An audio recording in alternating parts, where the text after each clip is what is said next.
Sir पहले वाला जो आर्मी वाला जो था सर, वो नियम तो ठीक ठाक था सर। और उसके बाद जो ये अग्निवीर योजना सरकार के द्वारा लागू किया गया सर, इसमें 4 साल का है सर। 4 साल का, 1 साल का तो ट्रेनिंग में खत्म हो जाएगा सर।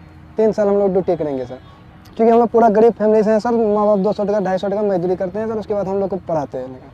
और दूसरा जॉब में भी नहीं जाना चाहते हैं, क्योंकि आधा सीट जो है वो बिक जाते हैं सर। और 20 से 25% सीट में हम लोग लड़ते हैं सर। तो हम लोग गरीब फैमिली से हैं सर, उतना वैसा तैयारी। ये आपके लिए रास्ता है, ये रास्ता बंद हो गया। तो उसके बाद हम लोग प्रथम सर ये सब रास्ता जो है बंद जो हो गया, ये हम लोग को बिल्कुल पसंद नहीं है, क्योंकि हम लोग एक ही सपना देखे थे कि सैनाम जाएंगे। आप जानते हो कि अग्निवीर के बाद आप में से मतलब 4 में से 1 ही बचेगा, आप जानते हो, तब भी आप ये कर रहे हो। ऑप्शन नहीं है। आपको क्या लगता है ये क्यों किया गया है? अच्छा, अगर हमारा युद्ध होगा तो किसके साथ होगा? चीन या पाकिस्तान? पाकिस्तान तो बिल्कुल नहीं। अब अगर हिंदुस्तान की लड़ाई होगी तो चीन या पाकिस्तान के साथ नहीं होगी, चीन और पाकिस्तान के साथ होगी, मतलब दोनों मिलकर लड़ेंगे, ठीक है। अब चीन का जो आर्मी है उसका पैसा कहां से आता है? वहाँ का शिक्षा व्यवस्था बढ़िया है। नहीं, शिक्षा व्यवस्था से नहीं आता वो। ये जब आप ये खरीदते हो ना, ये चाइना का है, ये मेड इन चाइना का है, ये मेड इन चाइना का है, ये जूते मेड इन चाइना, ये पैसा बन रहा है, उनके बजट में जा रहा है, उनकी आर्मी में जा रहा है। पहली बात ये समझो। अब उनके पास पैसा ज्यादा है, हमारे पास पैसा कम है। हमारा पैसा कहाँ से आ रहा है? हम ये तो नहीं बना रहे ना, नहीं सर। तो हमारा कहाँ से आ रहा है? किसके जेब से? हम सब नहीं, पैसा आ रहा है टैक्स से। और पैसा किसके जेब से आ रहा है? अमीरों के जेब से आ रहा है, कभी गरीबों के जेब से आ रहा है।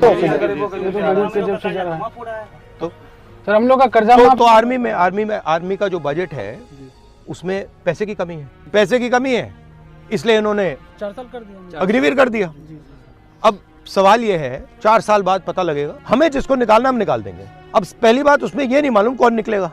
जी बिल्कुल पता। ये भी हो सकता है आदिवासियों को निकाल दें, दलितों को निकाल दें, पिछड़ों को निकाल दें, ये भी हो सकता है। मैं नहीं कह रहा हूं कि होगा, मगर हो सकता है, ठीक है। दूसरी बात ये कह रहे हैं कि भैया अगर इसको गोली लगी और ये आर्मी वाला मतलब लॉन्ग टर्म वाला है तो इसको हम शहीद का दर्जा देंगे, मगर इसको गोली लग गई, शहीद का दर्जा नहीं मिलेगा। ये एक बात आपको समझनी है कि जो सिस्टम मोदी जी चला रहे हैं वो सिस्टम, उससे पैसा नहीं बन रहा है। मगर सवाल ये है कि हिंदुस्तान के युवा जो हैं अग्निवीर में उनके साथ अन्याय हो रहा है या नहीं। मुझे लगता है कि हिंदुस्तान के गरीब युवाओं के खिलाफ अग्निवीर में अन्याय हो रहा है। जो भी हम करेंगे, आपके साथ अन्याय हो रहा है, उसको हम नहीं होने देंगे। तब मेरा एक सवाल है, बोलो। कि ये अग्निवीर में जो है पहले पेंशन मिलता था, क्या कहते सेना में भर्ती होते थे तो हम लोग यदि शहीद हो जाते थे तो उसको पेंशन का जो व्यवस्था था, ये पेंशन मिलता था, लेकिन अभी बंद कर दिया गया।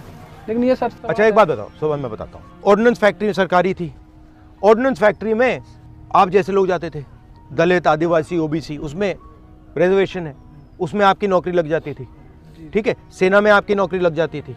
अब क्या हुआ? ऑर्डिनेंस फैक्ट्री को परे कर दिया। अदानी जी बना रहे हैं, अब राइफल अदानी जी बना रहे हैं, गोली भी अदानी जी बना रहे हैं। अदानी जी की कंपनी में आपको रोजगार तो नहीं मिलेगा, कैसे मिलेगा? तो मतलब यहाँ वहां से भी रोजगार काट रहे हैं प्राइवेटाइज करके, यहाँ से भी रोजगार काट रहे हैं। और अगर आप देखें हिंदुस्तान के डिफेंस के बजट में अरबपतियों को दबाकर पैसा बनाया जा रहा है।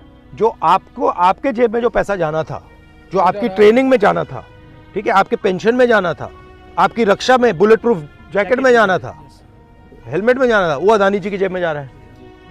और आपके जो रास्ते थे, एक आर्मी में जॉब पाना, एक इंडियन ऑर्डिनेंस फैक्ट्री में जॉब पाना, BHEL में जॉब पाना, वो सब बंद कर रहे हैं।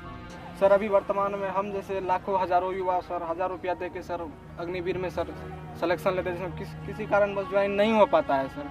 तो आप सर अपोजिट के लीडर हैं सर, कभी आप भी सत्ता में आइएगा तो क्या सर इस नीति को सुधारिएगा? हम सरकार में आएंगे, इसको सबसे पहले इसको देखेंगे अग्निवीर हुआ क्यों है, क्योंकि आज तक ये सरकार ने समझाया नहीं हमें। और अगर इसको रोल बैक करा जा सकता है तो हम इसको रोल बैक करने की कोशिश करेंगे। अगर सेना हमें कहे कि देखो भैया हम रोल बैक नहीं कर सकते, तो फिर हमारे लिए मुश्किल हो जाएगा। मगर अगर सेना कहेगी कि हम रोल बैक नहीं कर सकते, तो फिर हम सेना से कहेंगे देखिए आपका पहला काम हिंदुस्तान के जवान की देखभाल करने का है। गारंटी हो कि भैया ये जो सेना 4 साल करके आए हैं, इनको कुछ ना कुछ मिले, ये हम कर सकते हैं। आखिरी बात मैं आपसे कहना चाहता हूँ, मेरे पास कुछ महीने पहले आप जैसे लड़के आए, तो उनके साथ क्या हुआ, वो 1,50,000 लोग हैं, युवा हैं, आप जैसी ट्रेनिंग की उन्होंने, और उनकी भर्ती हो गई। अग्निवीर से पहले की बात है, उनकी भर्ती हो गई।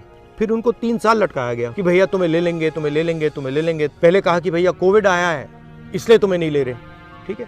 फिर उनको बोला कि देखो कुछ ही देर में हम ले लेंगे।